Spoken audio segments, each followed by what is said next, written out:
So we continue with RNTCP. The point on implementation.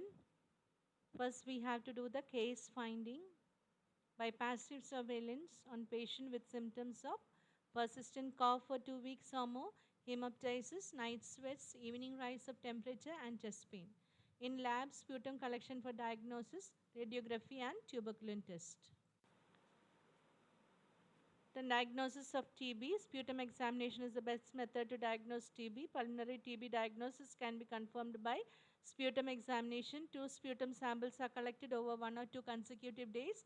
If the health facility is a DMZ, spot sample is collected immediately and the patient is given a sputum container to collect early morning sample and brought to the lab.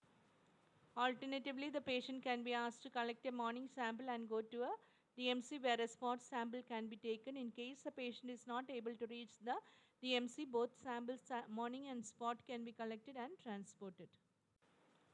The sputum samples are subjected to microscopy examination as early as possible. A patient is diagnosed positive if one or more, both the samples is positive for bacteria. If the bacteria is not visible in any sputum sample, the patient is negative and should be referred to a medical officer for further evaluation. TB of other organs is diagnosed by the medical officer.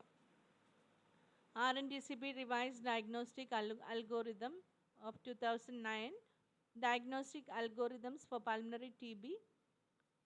RNTCP has separate diagnostic algorithm for pediatric pulmonary TB and common forms of extrapulmonary TB. Cough for 2 weeks or more, 2 sputum smears, 1 or 2 positives, sputum positive, pulmonary TB anti-TB treatment.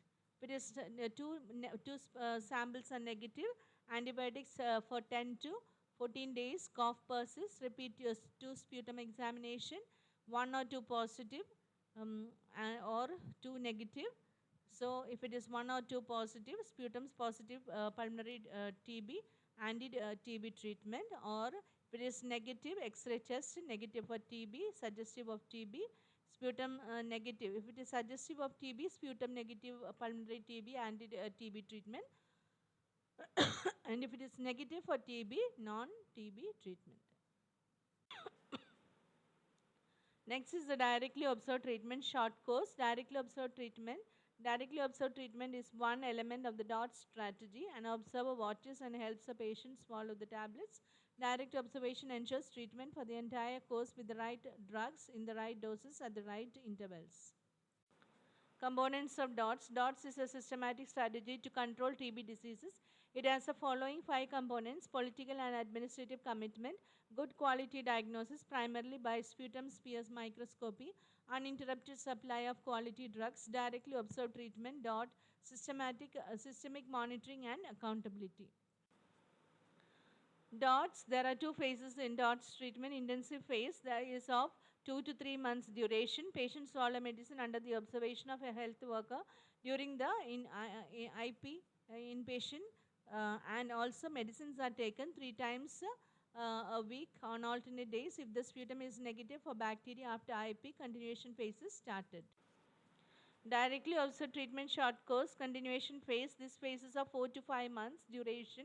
The patient is provided with a weekly blister pack to take home. The medicines from the blister pack are taken on alternative days 3 times a week. In the remaining days, vitamin tablets are taken. The first dose of the weekly blister pack is taken under direct observation of the health worker. Empty blister packs are collected to ensure that the medicines are taken at home by the patient.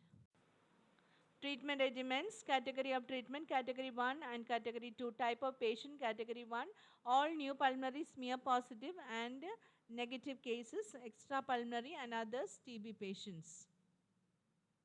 So the regimen is given here. Category 2, TB patients who have had more than 1 month anti-tuberculosis treatment previously, relapse failure treatment after default others. The regimen is given here.